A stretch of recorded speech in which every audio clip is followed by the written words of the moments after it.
11-10 জাতীয় সংসদ নির্বাচনে ভোটের দিন ঠিক রেখে তফসিলের অন্যান্য সময়সীমা সংশোধনের দাবি জানিয়েছেন জাতীয় নাগরিক পার্টি এনসিপি। বুধবার দুপুরে প্রধান নির্বাচন কমিশনার সিএসির এম নাসির উদ্দিনের সাথে সাক্ষাৎ করে কথা বলেন দলটির শীর্ষ নেতারা।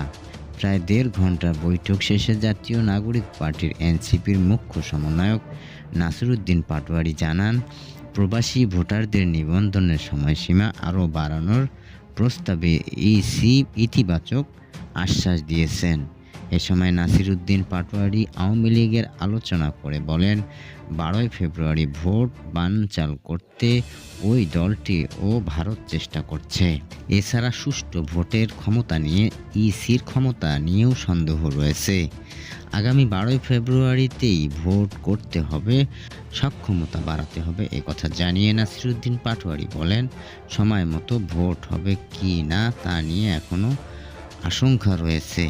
কিছু বিষয়ে দেখছি এবং তাদেরকে জানিয়েছি আশঙ্কার কথা।